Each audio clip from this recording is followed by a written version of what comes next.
Oh, Emma. Please welcome back Emma Willmann. Oh, Emma. You're Emma. Oh, okay, Emma. Here we go. Let's get crazy. Oh, Emma. Hey guys, welcome to another episode of Emma's Bunker. Today I talk with Rayna Greenberg, who is the co-host of the Girls Gotta Eat podcast.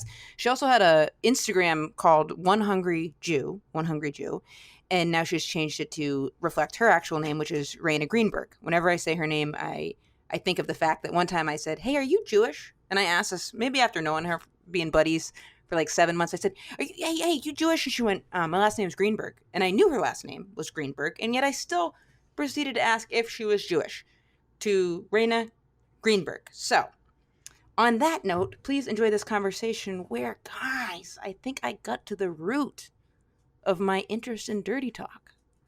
This is something that her and I both share. We're both into the dirty talk and how you establish that with a partner, tips and tricks.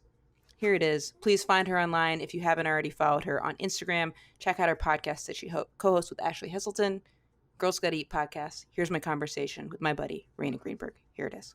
How are you? I'm good. How are you? Well, I'm fucking fine, You look so cute. Thank you. This is my apartment. It's so cute. Oh, wow. Nice. Oh, Does it all look nice, or is this just like the sliver that gets on like video conferencing and stuff? No, I mean, I have found that I need to keep it very clean. It helps me mentally. If I feel like I'm living in a disaster, it just makes everything else worse.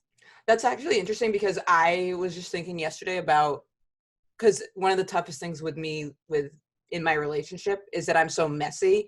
And I feel uncomfortable if everything's orderly. Like I'll make a mess if it's not messy. Wait, really? Yeah, I don't know. What do you what gives us all comfort? It doesn't give me comfort. It makes me feel like I'm being, it doesn't make me feel like if I go to a hotel and I'm like stopping in, I'll go in. I need to talk to my therapist about this, and I'll mess it up before I leave because I don't want to go back and know that it's clean. That's really weird, isn't that?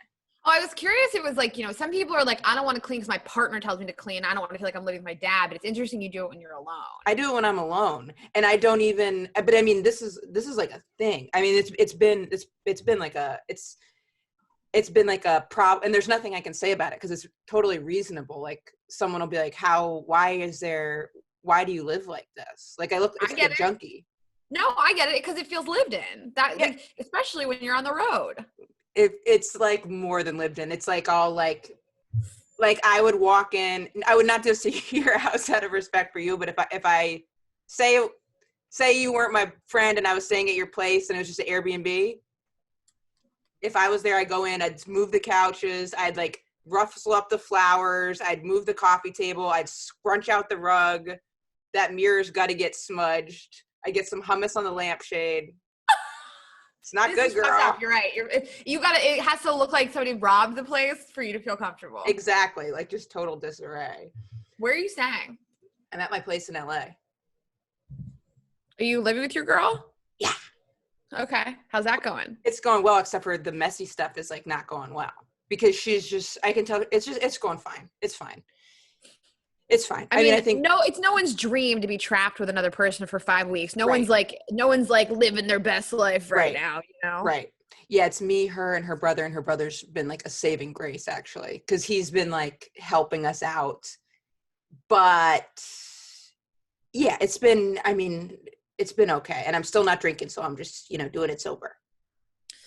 I'm impressed. I actually decided I was going to completely quit drinking the day after the Super Bowl, so February 3rd, and I made it like a month, and I felt really good. And then this started, and I was like, "Wait, what happened on the Super Bowl?" Because no one decides they're going to quit drinking when it's just like something. They're just like, "I just had a normal night, and I've had enough." What happened? I've just started to feel in the last 3 or 4 months before that I would wake up in the morning, and I was like, feeling all the time, like, why did I say that? Why did I share that? Yeah. Like, why did I flirt with this guy? I mean, it was nothing crazy. Like, I wasn't waking up with a stranger or anything. Right. But there was just this cycle of me waking up and being like, I overshared, I said too much, and then waking up and feeling like dog shit the whole next day, and then I can't work, and I'm not proactive. And I was just like, what is the point of this? I don't like this. That's exact 100% over. Why did I overshare? And also probably people like me and you were like pretty chatty people. Then, it's like, I already probably could be, I'll share a lot. So then you add drink into it, and I would be like, I would just, and as you get older, feeling like I was feeling hungover all the time. Yeah. And you're also in show business. And I think that like, as you get bigger and your like fame grows, like you want to like protect Appreciate it. yourself a little bit more. And I felt like I was waking up and being like, why did I do that? And like the Super Bowl part, I had a Super Bowl party here and there was like 50 people here and I was just so drunk. I was all over this guy. I made this terrible joke at a friend of mine's expense, like who had just lost Oh job. no. Wait, I made a joke I did something mean to a friend too. And then that was part of what made me want to stop drinking. Did your friend forgive you? Yeah, I texted her the next day. I was like, I know she had just lost her job and I yelled across the room with this joke at her and I was just like, fuck. Yeah, she was fine. And again, I'm not somebody that anybody thinks has a drinking problem. Right. But a problem is a loose term, but I did it for like a month and it was fine. Honestly, the worst part for me was being around other drunk people, not drinking. It's the worst. I hated it. Because also, and all of a sudden you're like, they're just like slurring and you're like, oh, I didn't even. And if people give you were people giving you a hard time for you not drinking? No, not really. Good. I think the hardest thing was a couple of people being like, this is stupid. You can't, I had a girlfriend I was like, I'm not drinking. And she was like, you can't say you're not drinking until you're like sober for 3 months. And I was like, I can say it anytime I want to. Yeah. Who makes those rules? And she said, the same girlfriend was like, I think you need to dig a little deeper for like what the demons are. I was like, bitch, you dig deeper for what your demons are. Yeah, I'm don't fine project not onto me. And who made that 3-month rule? Right. Who the fuck are you? And I think that we're at an age where nobody's gonna like really heckle me about it. And a lot of my friends are sober. So Right. it's fine. So I was fine with it, but now that this is happening, I drink every day. I'm drunk right now. Did you go on any dates when you were sober? Because I remember when I saw you and you're talking about a guy and you're like, I don't know if I'd want to go on a date with that guy. He doesn't drink, which a lot of people say because it makes them uncomfortable. I don't know that I would have loved to go on a date sober. And I probably my whole life changed with this coronavirus thing, but right. I probably would have done this in moderation where if I was on a date, I'd have like 2 drinks. How many drinks do you normally have on a date? Probably 3. 3's a lot for me. You're little. You're so little. I am. And then 3. You're so little. It can turn into 4 and all my dates are like 4 hours long and I love to keep talking and I love to keep drinking. And yeah, I mean, 2 quickly turns into 4 for me. And then, I think then you look back at the date and you're like, did I like that? Or was that right? Or did I just like the beer? Yeah, totally. So yeah, I'm drinking now. I mean, there's nobody to embarrass myself in front of, just the plants. So you decided not to go home? Mm-mm. Good for you, man. I thought about it and actually I rented a car to go home. I walked to Avis. I packed my whole place. I walked to Avis. My mom and I fought the whole way there. She didn't want you to come? She was in Florida and I was going to go to Pittsburgh and be at the house for almost 2 weeks by myself. And she was like being like such a bitch to me about it. And also we just don't really we don't have fun together. I don't really enjoy her. And I was like, this conversation has reignited in me what it's going to be like to be stuck with you for months and I don't want to come. Are your parents together or are they divorced? They're divorced. They're both remarried for years to other people. Because I used to not get along with my mom and then she got cancer and then we started getting along great. But then, but I always got along with my dad. So this is something I'm thinking. Because I remember you talk about how you like dirty talk. I wonder if part of the reason both of us are really into dirty talk is because we're both more auditory people. Like as you're talking about liking to share and go on have long dates, that all of a sudden clicked in my brain that maybe that's why we it's just more talking. That's so true. I mean, I never thought of that. But it's true. I mean, I dated this guy on and off for a long time. I still talk to him from Charleston. And he's like, you say 100 words for every 6 words I say. That's right, just how I am. I like to talk. How did you get into the dirty talk? Because do you have a distinct memory, how you got introduced to it? Because this is like a big, a dirty talk is a thrill of my life. It's one of the reasons I enjoy living. It's like my most prized possession. It's like when, you were on someone's podcast and they played a clip of it because I never listened to the podcast, but there was I think it was Ashley Gavin's someone posted a clip and you said something about dirty talk. I said, I need to call her.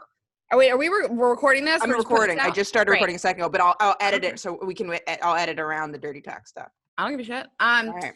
Why do I like dirty talk? Like, when was the first memory of it? Like, just talk me through the whole thing because I'm trying to piece it all together. I remember, so I've always like enjoyed like self-pleasure. I've always like, I masturbated in high school. I discovered porn really young. I always liked that. But Me too. I discovered porn young too. How young? Like what tipped you off to, like, were you Googling?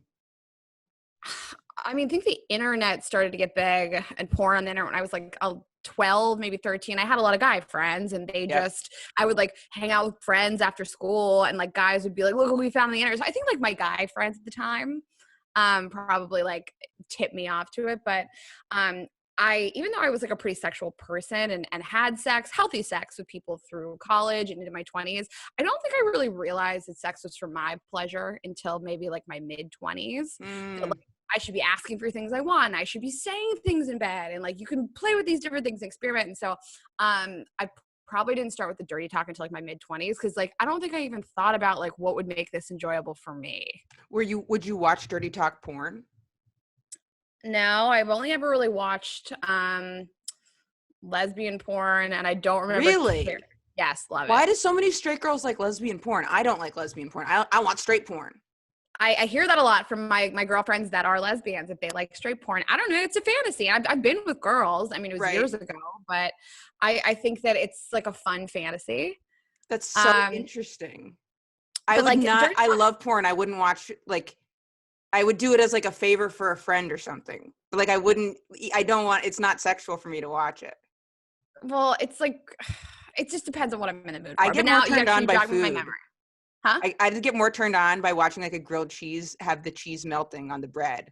And I get that's almost sexual for me. But like that would be higher for me than watching lesbian porn. Do you like food ASMR videos? No, but I fucking love food. So like if I see like some kind of, I don't know why I said no so defensively, that was suspicious. But I like food so much that sometimes I'll almost, like if someone describes what they're eating, if they're like, I'm at the Cheesecake Factory, I'll be like, ugh. Like, that's almost sexual for me. I used to work at the Cheesecake Factory. Oh, shut the fuck up. I love it there. I fucking love it there. Okay, you jogged my memory. So there's this guy, this is so crazy. He was a waiter at the Cheesecake Factory. The trifecta. I was 24, maybe 23, and we were like, we fucked a lot, and he was so dirty, and he is the first memory I have of somebody who like would say the filthiest stuff and just like want to be really raunchy, and he really got me into it. So he is like he's my top tier. He's the peak. Because it usually is someone. That's so funny. He worked at if he had worked at fucking California Pizza Kitchen, he wouldn't have been able to get away with that shit. Not anything flies at the Cheesecake Factory. He would say the nastiest stuff to me. And to me, it's almost like role play. So I always say like, I really like dirty talk, but I only really like it from a person that I care about and I know cares about me. And the reason is because I like, you know, you're a filthy little slut. I like that stuff. But the caveat is that when the sex is over, you're with a person that you know doesn't really feel like that about you. You mean they actually respect you? Yeah, they care about you. Like somebody that's going to like cuddle you and talk to you about your day. And it's almost like role play for me. And I've had people that I'm not in like a more loving, committed relationship with do that. And it doesn't feel very good to me the way that it would in like a committed relationship or semi-committed. I think that makes total sense because you want to feel like you have the person's respect, because otherwise it's like they're also they're referring it to you. It has to be in the context of sex. I remember I was with someone that was into the first person that I was with. She didn't introduce me to dirty talk, but she introduced me to like, she was the first person that wanted me to do like butts, the one that was into anal stuff and like light hitting. And I remember, so I guess this was, I guess I was like just out of college. I didn't do any dirty talk in college either. Yeah, I didn't. But I remember she always wanted me to hit her and I was like, eh. And then years later, we were in an argument. She came to visit me in New York. She wanted me to have a threesome with her and her new girlfriend. I was helping them move a AC unit. I had the AC unit in my hands. And they were trying to proposition a threesome. I was like, I'm not interested in it. And they were kind of giving me a hard time. And I was like, you guys need to respect my boundaries. And I lightly pushed her. Like I was like, back off. Push, light push. And she goes, was really tiny. And she flew back and went, oh my God, you hit me. And I was like, pause. first of all, you used to try to get me to hit you back in the day all the goddamn time. So why is that a fucking issue now? And then she lost it and was like, you can only hit in the context of sex, blah, blah. It was a light shove. I didn't hit her. But that's what she said. But so I remember, because you got to like get like, you got to like. Context is everything. Context is everything. Exactly. I slept with this guy in Australia a couple months ago, and it was like, Nice. vacation sex. And he was so gorgeous, and really one of the filthiest sex I've ever had. But he like took it past a level where like when it was over, I liked a lot of it, but I didn't feel great about all of it. Like he was really physically aggressive with me. How many times did you guys had sex before he got so aggressive? The whole time. We fucked 4 times in a night. It was like one date. So you need to build. I feel like it's important to build up to it a little bit. And also like when you're talking, there needs to be like certain cues, like to see if someone's like into, like I'll use like I would use certain words when I'd first start talking to someone to see if they respond to that. Like I'd be like, oh, that good job.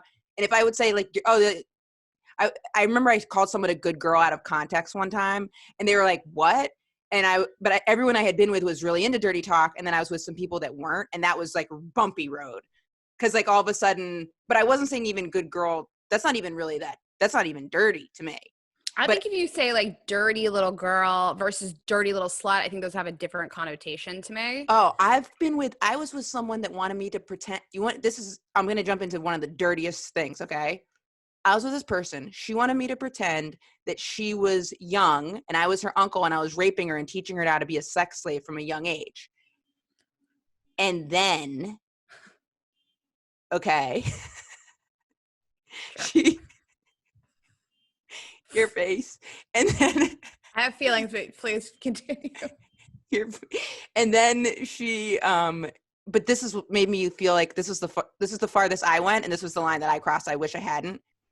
I kept saying like, how young do I want to be? And then she said she wanted to be like younger than I felt comfortable because it was role playing. But then after we did that, I didn't feel, I didn't feel comfortable with that type of age role play. The uncle rape, I have no problem with. That signed me up all day. Great. Good.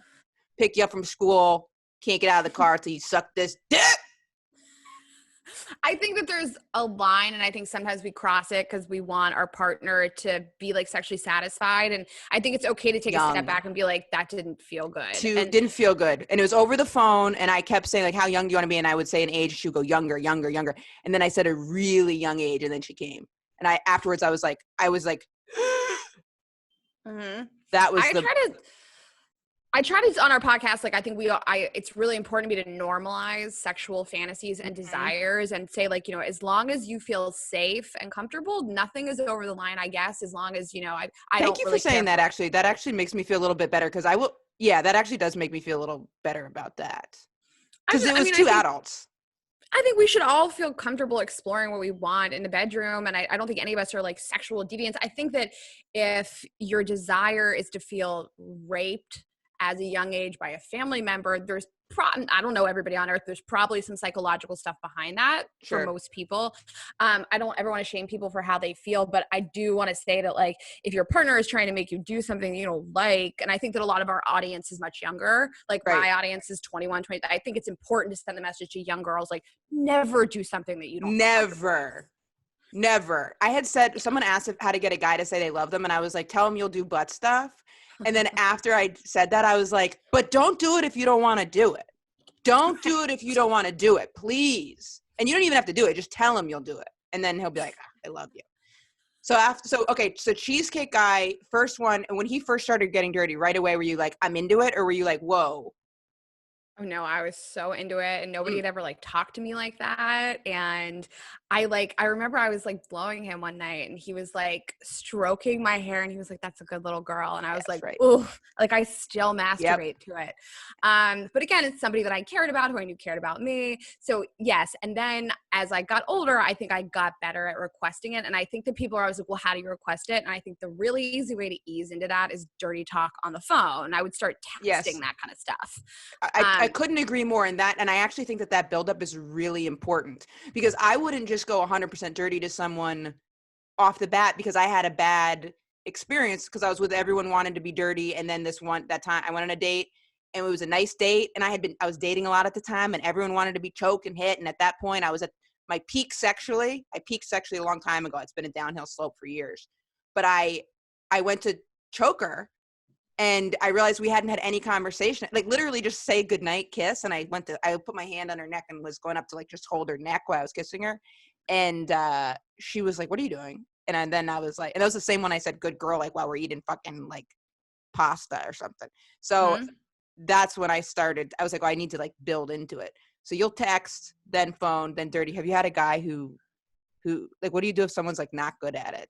I'm glad you asked. I have to be totally honest. It's tough for me Please. because I'm like a really sexual person and I'm very vocal about it. And I love dirty texting. I love to sext. I love FaceTime sex. I like to like masturbate on the phone with somebody. And I really like to talk about that stuff. I think a really good time, by the way, to talk about that stuff is also right after sex when you're in bed together. If you talk about like the kind of porn you like to watch and things like that, I think there's like good times to bring it up. But I have a really hard time, and I think that you can ask for it. I think you can lead by example. You can send sexy pics, and you can start saying dirty stuff. And I know this is hard for a lot of men. And I know this because we've done a bunch of episodes about it. Well, I wonder if it's easier for the woman to be bringing up that they want to be degraded, because I feel more comfortable the woman saying, because the one saying they want to be degraded is the one that actually has the power. Like the one that's like, hit me, choke me, rape me, they have the power. But the one, then I would feel uncomfortable being like, I want to, since would be the one doing those things, I don't feel comfortable necessarily being like, I'm going to fucking make you a cum toy, because that is, the cum toy needs to initiate them being that. I agree. Otherwise it feels less comfortable. So I think it's better for the girl one to bring it up. I think you can push boundaries. I think it's fine to be like, to push a little boundary, but I think you can ask for what you want, but I think you have to ask before you start doing it, and you can lead by example. I have tried to lead by example. I think that some men have a really hard time with it. And like, we've done episodes about like sexting and dirty talk, and we ask girls like, practice this on your men and tell us what they say. And so many of the responses from guys were like, looking good, buddy, or like, that's cool. I think that you gotta ease it. But I dated this guy all summer. He refused to do any of that. No sexy pics, no sexting. Really? He just didn't want to do that at all. And I actually was he religious, or what do you think it was? He just said like, at first he was like, we're just getting to know each other. I'm not like super comfortable with having like receipts on the phone of this. Okay, interesting. Was he in the government? Was he like a politician? No, he worked for Salesforce. Oh. But at the time when I finally like got really pissed, was when I like said something about sending him a sexy video, and he was like, you keep trying to do this and I'm never going to do it. And it's like funny to me that you keep trying. And I was like, funny to me? Oh, it's funny to you that I'm trying to like be sexy and like spice up our lives, and you're going to mock me for it? And how about you kill yourself? Fuck you. And that's where I think the line is for me. Like, I guess you're perfectly welcome to tell me you don't like it and you don't feel comfortable doing that. Like, but the last person I dated is a little more quiet, and I can't really imagine him saying that stuff. But to mock me, like, you don't get to do that, because I don't mock other people. Totally. For that. Right. What would you do if somebody like, what would you do if like you wanted to dirty talk and somebody wouldn't do it? Well, here's the thing. Thank you for asking. This is the problem. I just don't do it then. And then in the past, what happened is I cheated. So and I've been working with a therapist on that. So in the past, it was like I had a couple years where everybody was into the dirty talk and hardcore sex and really kinky. So I thought that's just how it was, because it was literally like 5 years where everybody I dated. Have you met a comedian named Robin Shaw? No. Really funny. Love Robin. She's a friend of mine, like outside of comedy. And I remember I was and she's straight, but I was like, every woman like wants to get like hit and spit on. Like, that's just a thing now. And she was like, I think it's everyone you're with. She's like, I don't know if every woman wants that. She's like, just be careful, because someone might not. And you don't want to spit on someone that doesn't want it, which did happen. And I was same person I went to choke. I remember I was like, I'm not going to have dirty sex. I'm not going to have dirty sex. And afterwards she said, can you have not dirty sex? And I was like, we didn't have dirty sex. And she said, you spit on me. And I was like, yeah, but not on your face. And then I realized I have gone too far down this road of dirtiness. So then I think I got scared and I just stopped. So if I was with someone that wasn't into that, like I remember this person, I loved her so much. She was such a good girlfriend. It's just we didn't connect sexually. But like if I look back on it, some of my most fulfilling relationships have not had that sexual component. Like this girlfriend, she was this Italian firecracker. She's an incredible person. And I remember asking her, I said, do you like to get called any names? This is like that we'd been making out, good chemistry. That I said, what names do you like to get called? She went, no names. And like shut it down quick. And I was like, any hitting, or do you want to call me names? Or like, what do you, she was like, no names. And she liked silence. She wanted to have a white noise machine playing in silence. But I loved her. Like, she was like, I enjoyed her company. Like, she was so funny. Like, she was really inspiring. So everything else was checked. Like, she was the best, but not the sex. So then I cheated on her with a hooker. I think that, like, you know, we want our partners to be all these things. We want them to be like our safe space and our best friend and this comforting person. Yeah, but we also want them to be these like sexual deviants and someone that excites us and something new and different. It's hard to find that one person, but that doesn't mean I don't think we should try, because like I'm with you. Like I was engaged to somebody. I was with somebody for years and he was a wonderful I always forget person. that, but you said that when I was on your podcast. I remember you said that. And then I remember that. He's a wonderful person, but sexually it was just like we would wake up, I'd give him a little bit of a blowjob, I'd get on top and finish, he'd get on top of me and finish. And then it wasn't fun. We were also young. I don't know that we'd like, but we had this therapist on my show. If there's something there, if there's that seed for it there, you can feel it. You can, and you can feel it early on. We had this guy on our show, Ian Kerner. He's a sexual psychotherapist. He's like world renowned. And Does that mean he went to school? So he went to school for that? He's a psychotherapist. He specializes in like sexuality between couples. Wow. He wrote this book called She Comes First. He's amazing. I bet he gets so much ass off of writing a book like that. He's married with kids. Wow. But he said, you know, and I didn't think about this. He was like, you have to develop this like sexual literacy with your partner from day one. And if you don't start it, it's like really tough at 6 months in to wake up and be like, but I want this.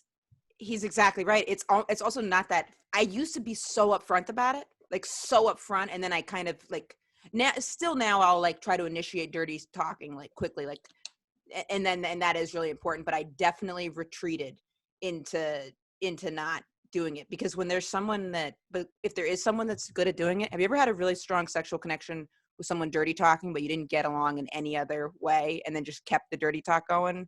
Because yeah. And those relationships are fine. And, I mean, the guy that I slept with in Australia, we went out twice. We had one day, and then the second day we went out, we like fucked all night. I can't imagine him being a long-term partner, but like sexting with him, oh my God, it was incredible. How did you guys initiate all of it? Did you see each other across this room and he's like slut and you're like daddy, and then you're like, bah! He did what I would not recommend. This is vacation sex only. I saw him from across the bar, and I looked at Ashley and I was like, I'm gonna fuck that guy tomorrow. Hell yeah. I was like, I'm going to go on a date with that guy. So Ashley and I had been on the road for 3 weeks at this point. So I was 3 weeks both of us straight? were like, 3 weeks straight?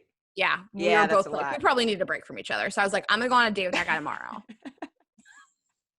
But he spit in my mouth like within 10 minutes of like starting to have sex. And I mean, it didn't bother me, to be honest, because again, vacation sex, I don't know that I would have liked that with a romantic partner right away. Right. I think you got to like ease into that a little bit. But I think that porn has played like a really big role in like kind of fucking people up. Like you said, like you went into every sexual experience thinking like, I want to spit on people and do all this. And I think that porn has like conditioned a lot of people to do that more than they probably should. Yes. And I thought that's what women wanted. That was what the draw was to me. It wasn't even like something that I thought that I necessarily wanted or needed. I thought that's what women wanted. So I was trying to show like, hey, I'm ahead of the curve. Like I'll fucking, you don't need to prep me for anything. Like I'm good to go. Prepackaged, turnkey operation. So that's what I was trying to do, because I thought that's what they wanted. Mm-hmm. You know, but everybody is a different fucking amusement park of shit. I know. Well, it made me so happy when I saw that you said that about dirty talk too, because I don't really hear like people talk about their love for it that much. And I always try to say that's one of my skills, networking and dirty talk. And then I'm a hard worker. Those are my skills. That's what I have to offer the world. It's a skill. Nothing is more uncomfortable to me than somebody trying to do dirty talk when it sounds really unnatural. Like I know that they're just doing it for me and they hate it. Right. Well, they'll be like, yeah, suck this cock. Right. But I think that once you start doing it, like I've never seen this to fruition with anybody. Like my ex, who I dated for a long time, he lives in DC. Great guy, nice person, great job, super handsome, a lot of money, all the things. I couldn't get him to make a noise during sex. And I was trying to like condition him. Like, I know this sounds like stupid, but like start with this feels good. I know that it sounds like I'm mocking him because I am, but like just describe things that are happening. Like your pussy feels nice. Describe it. I think that is I think that was part of the problem with the person who wasn't into any talking, was because I went too quick. I should have, if I described her to like describe things, that would have even helped me. I was like, literally anything, like just start getting the dialogue flowing, you know? Mm-hmm. Have you ever run out of dirty talk sex stuff to say? I probably get a little repetitive at some point. I mean, if you have like a long-term relationship with somebody, yeah. And sometimes I just don't feel like doing it. Sometimes you just want like quick sex for 5 minutes. Ain't that the truth? I had someone that always wanted to get raped, and then I was like, sometimes I don't want to role play because it's emotionally draining for me as the rapist to be getting into that gear. Like it's just like a lot, like on like a weekday to just come home and then have to put that hat on. It's interesting that you said that. And I thought this is like a really profound sexual experience that I keep bringing up, the guy in Australia, because it was like so intensely filthy and like kind of not violent, but and quick. Akin and to violence. Quick too. Yes. And I think about that a lot. Like, you know, if you start off on that level, like where do you go from there? And does it have to be all the time? Like, is that what I'm going to need to do to make you come all the time? You just spit on me and hit me in the face and you need to have like 2 fingers up my asshole. Like that's fun sometimes, but I don't want to do that all the time. And somebody that needs to do all that myriad of stuff day one, I'm assuming it's going to get worse. It's going to get worse, or maybe after 1 month, he's like, can we just like, maybe he's like, it'll like go in the total opposite direction. And it's like the most like gentle, like loving, that would be great. I think probably you're right. That's probably not, because with the person I was with that was the most hardcore, it was always just like hardcore all the time. And I was running out of shit to do and I'm running out of shit to say. Like, I was like, I don't know. I remember I asked Matteo one time, I was like, I've said these things to this girl so many times, I don't know what to say to her anymore. And he was really cute. He was like, you could say like, you could be like, wow, or something. He had something that was like totally, I was like, I can't say that I was like, we're so far past me saying, he was like, you call her a good woman. And I was like, no, I can't. I've looked up every dirty talk thing to say. And now, because have you ever been with someone that's in the sex industry? No. That's where I really like, when I was with strippers, that's when I felt like I learned like the most about sex stuff. That was when tell me some like dirty, like some good lines that you like to use. Okay. Oh God. No, I'm all out of practice. Now I feel embarrassed. All right. I won't make you do it. Okay. All right. I was going to suggest to you, because an issue that I've run into is that I have a hard time getting men to do that with me once we're in serious relationships and they really love you, because men develop this like Madonna whore complex and they're like, but this is my angel. This is my girl that I love. It's hard to degrade her. And so what I would suggest maybe in that realm is like, I like cum talk. So like, first of all, like just the line, like I'm going to come so hard, like turns me on so much. But like, the amount of cum that there's gonna be, like I like that too. Like you don't necessarily have to degrade me, but you can talk about like my body and the way it feels, and how hard you're gonna come. And I think that it is hard for people to degrade people that they love. So like if that's difficult for you, I think you could. I actually am okay. I feel okay with that. I feel really okay with it I'll only get shy if they seem to have any, like, it isn't something we've established from the beginning. That's the only time I'll start to get like a little bit shy about it.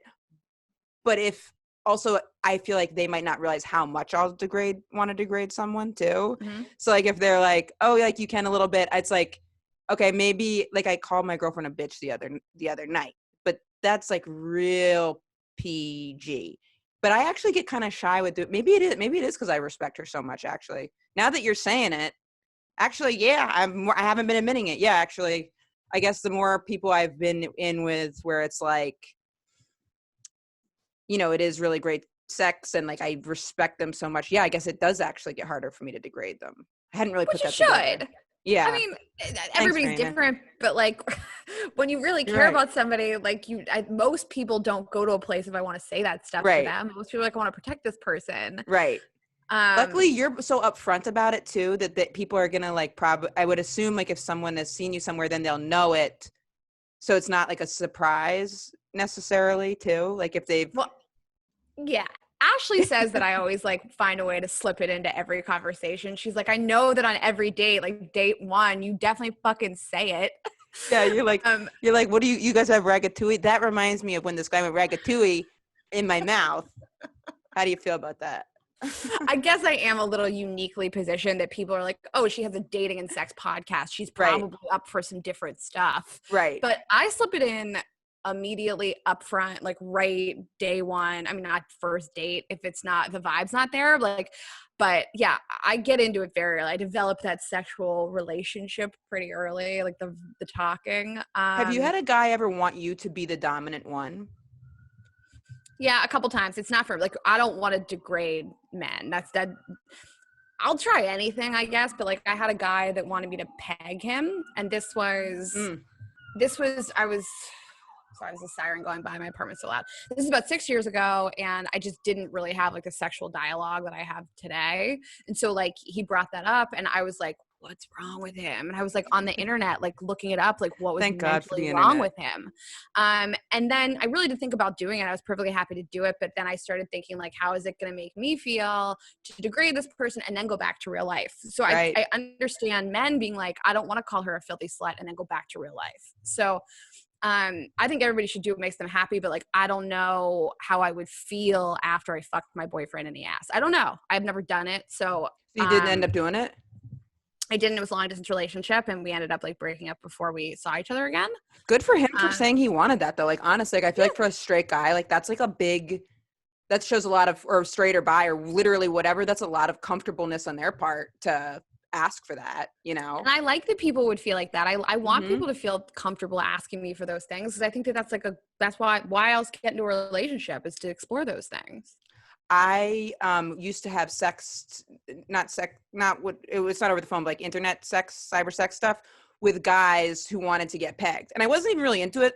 It was just more that was like the height of me having sex all the time. So it's just like I would just go online, and if I would match with a guy on Tinder, even though I'm on Women for Women, and I'd be like, okay, what's the deal? Like I'm gay as a motherfucker. What? And I was like, the only way we can do this is I role play I'm a guy and I'm going to fuck you up. And then sometimes they'd be like, okay.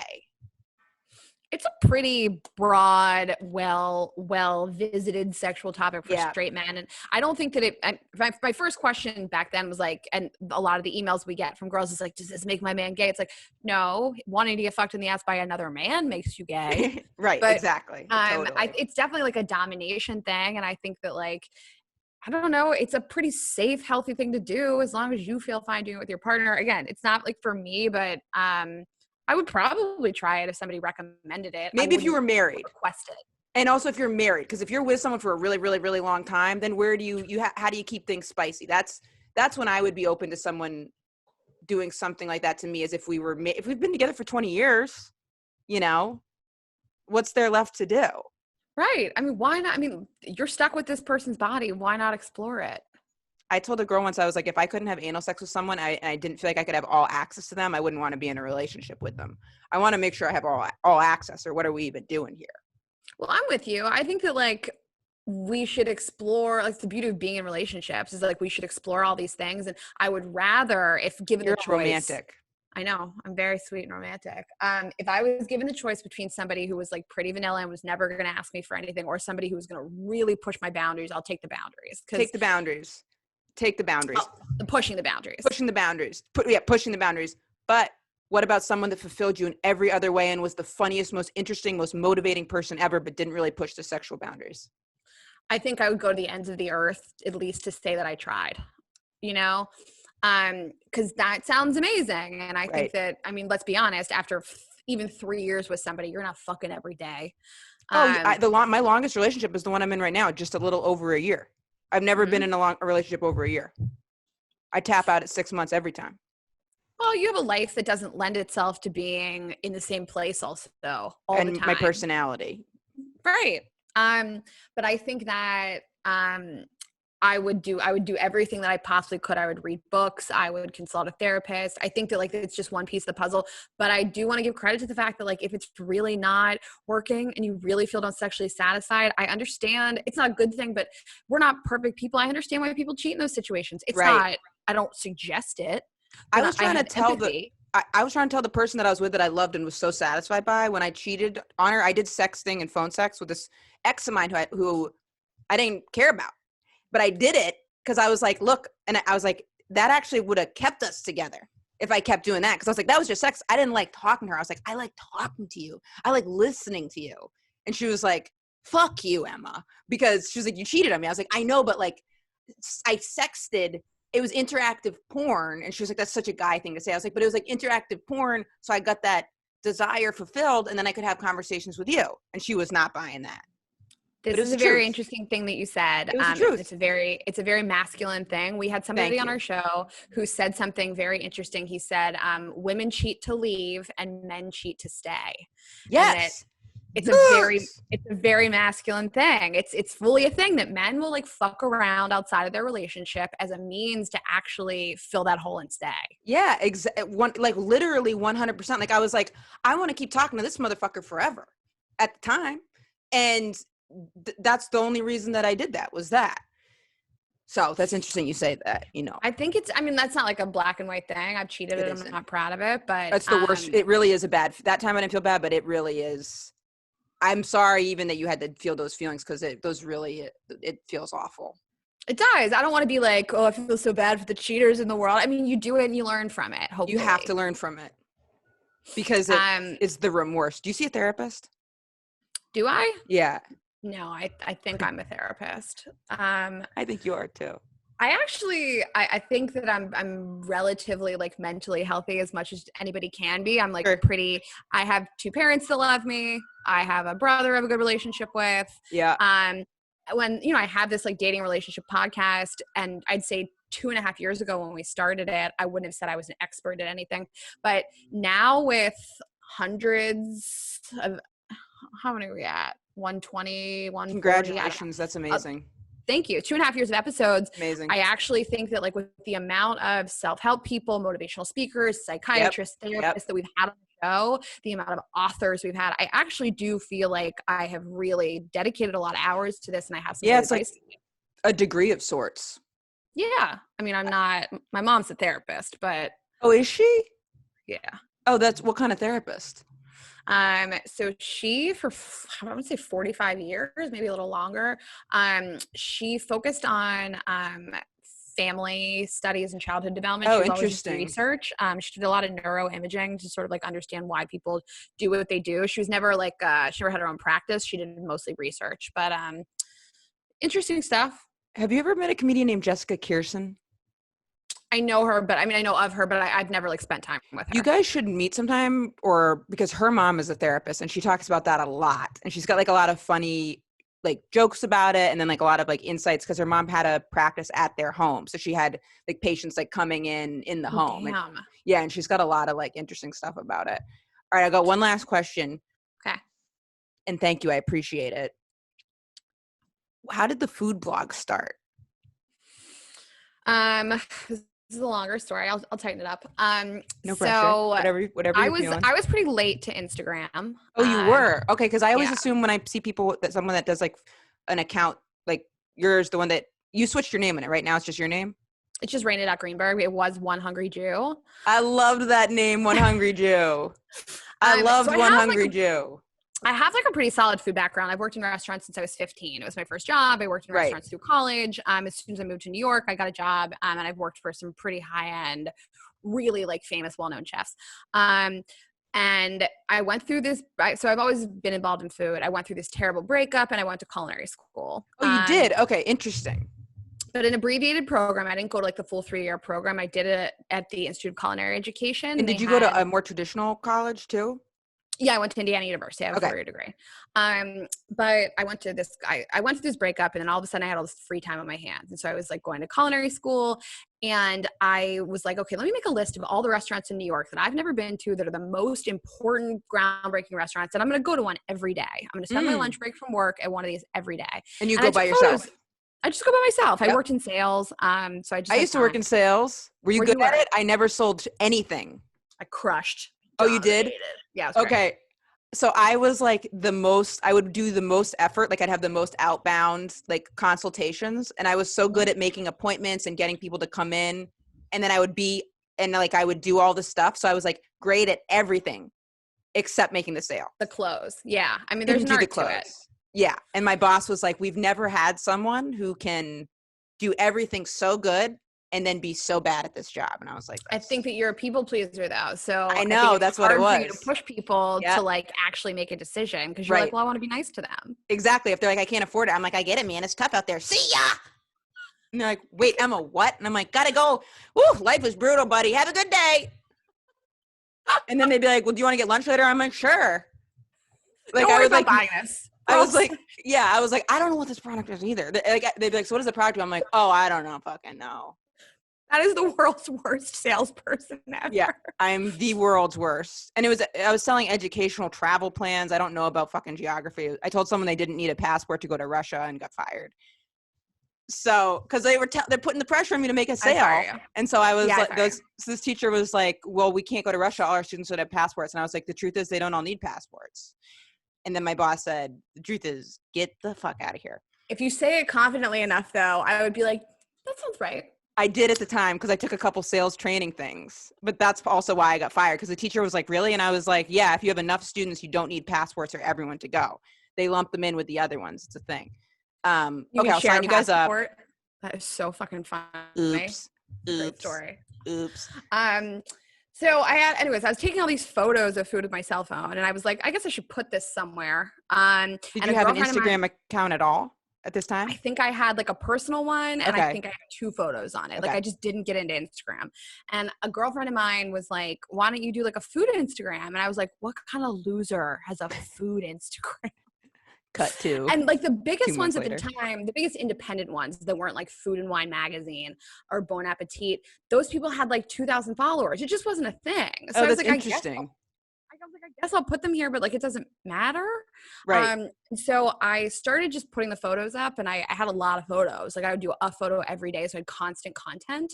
And did you feel pressure when you're putting those up? So you probably didn't feel any pressure at that time. So that makes it better. No, because it was long before anybody was ever making money from being like an influencer. That wasn't even like a word. Which is good. That kind of frees you then. Because now there's so much pressure for it. So it makes it more contrived. So you're doing it in a more natural way to you.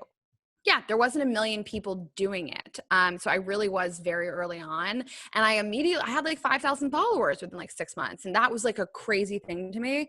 And it was around the time that I'd started working at Amazon and all these PR companies started reaching out to me and offering me free meals. And it was really the time where that started to blow up and where all brands started to look into paying people on social media for ads. And this was like unheard of. So talking about 5 years ago, I've had the podcast for 2.5 years. No, 3 years ago, 4 years ago.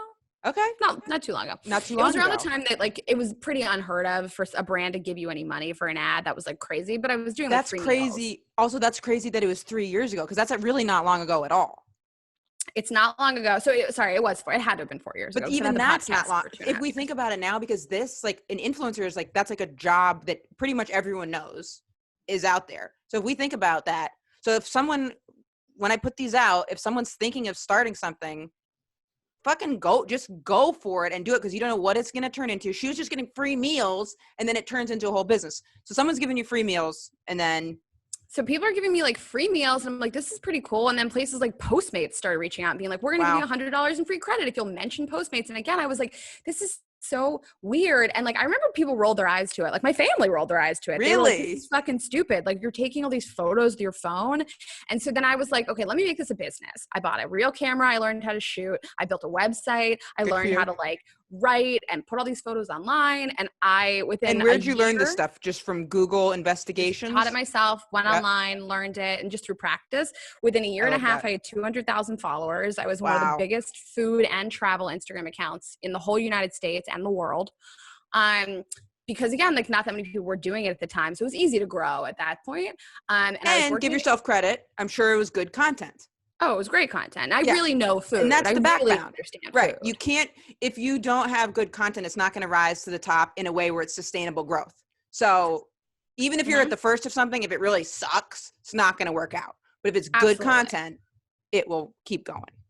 And I developed a lot of relationships. It was really important to me to like know the PR people, know advertising people, know chefs, and the money came after that. And the podcast Right. is the same thing. I didn't build the Instagram to make money. I eventually grew it to the point where I left my full-time job and I traveled the world and I worked with all Wow. these brands. So I was working with like American Express and Delta and Coca-Cola and McDonald's. What happens if you get sick of, what if you're just like not fucking hungry one day? What if you're like, I just don't feel like eating? I would schedule photo shoots where I would spend I would do like one day I'd go to like 4 places and do Right. photo shoots. And then like work on the business outside of it. Cause it takes a lot of networking and competition and conceptualizing all Sure. these ads. And I was traveling a lot for it too. So I'd do these deals with like the Marriott where I'd like go travel to a location and I like, be love at the for Marriott. days. I love the Marriott. I love it. I love it. The Ritz-Carlton, all their brands. I love it. I didn't know they were owned. I didn't know they were the same company. Oh, they own everything. They own Have the you been to- Kimpton. I didn't know that. I like the Kimpton. I love the Marriott though. Have you been to the Ritz in Boston? It's so nice. My cousin got married there. It's so beautiful. No, I stayed there Beautiful. in Philly. I've stayed there in San Francisco. I've stayed there in LA, all over the place. San Francisco one I stayed at one time, I think for a wedding too. It was so nice. But that's like such a treat. The Marriott, I'm just like, I just fucking love the Marriott. I love I it, like- but I like it. I grew this thing and I ended up leaving my full-time job at Amazon because I was doing a bad job at both of those things. I was like Right. doing a bad job at Amazon and I was doing a bad job at growing this like brand. But again, I didn't know anybody that was like an influencer making money. I didn't know you could like support yourself financially doing this. This was still at a time where it was like weird to leave a job to do this. Were you scared when you left the job? Or were you just like, this is what I have to do? No, it was a very calculated risk. So I was at a point in my life where number one, I had a super solid resume. If I needed to go back to work, I had Right. a really long-term resume. I also had You enough had made money the in the bank. sales. Yep. I also had enough money in the bank that I could pay my rent and my bills for 1 year. Oh, that's great. And you were living in New York? Mhm. Fantastic. Yeah, Yeah, so that's a calculated very risk. calculated risk. Yes. Like, and emphasis that's how on I calculated. met Ashley, who I do the podcast with, was on like a press trip for influencers. Really? Mm-hmm. Yeah. I didn't know So that was how you guys met. That's interesting. She has she's 1 million followers. Oh yeah, wait, I New did account. know that that makes sense. That's interesting. That's cool. That's a good way to meet someone that you're going to do business with, because I think it can be tough if you're friends first and then get into business together. But if it's a business first, that helps because it just lays the good paved work, because it ultimately is doing a business together if you're doing what you guys are doing. Yeah, and you don't have to be so sensitive because this isn't like your long term. I liked her. I trusted her. I really, Right. really enjoyed her. I thought she was smart and funny and cool. But yeah, that's how I ended up meeting her. And then I shut down the food blog a year and a half ago because it just wasn't, I didn't enjoy it anymore. And I Right. pivoted to something else I enjoyed. Do you miss it? No, I mean, I really enjoyed it then, and I still have all the friends that I made doing it and the connections. And so like I pivoted to an industry where I also think I help people. I love what I do. I enjoy it. And I make enough money now, thankfully, that I can afford my own meals. So Do you think that guy still works at the Cheesecake Factory, Mr. Dirty Talk? I fucking hope so. You got to go find him. I think he's married with kids now, and I still masturbate to him. Him and those appetizers. That was my interview with Rayna Greenberg. Check out her podcast, Girls Gotta Eat, and her Instagram. You know, I felt almost like nervous asking her, even though she's a friend of mine, like a buddy in New York. I felt kind of like, I don't know, I do people's podcasts all the time. But right before I texted her to see what she was up to, I almost felt like nervous. And I've talked about with my therapist before, like having a hard time like asking people to do things, even if it's a fun thing, even if it's a friend. Yeah, I don't know. I got like a pang of nerves about it, but I'm so glad I did, because it was so fun to. I don't know if you guys can hear that shit, but my house just fell apart. You guys okay? Ashley? Okay, show business, baby. One take over here. I'm gonna wrap it up. See if my girlfriend and her brother are okay. Because, I think we just got fucking... Maybe one of the dogs exploded or something. All right, on that note, rate and review if you're feeling it. Please do. Let me know. Should I keep doing this when we're out of quarantine? Rate and review. Let me know what's going on. And you can write me anything you want me to go off on, any questions you want me to ask for future guests. If there's a guest you want me to have on, write me at emmasbunker@gmail.com. Shoutouts for the editing from Chris Thomas. All of the video is done by Mike Levin, the homeless pimp, and the intro music. The info on who did my intro music is going to be in the episode description. Thank you, thank you, thank you, thank you.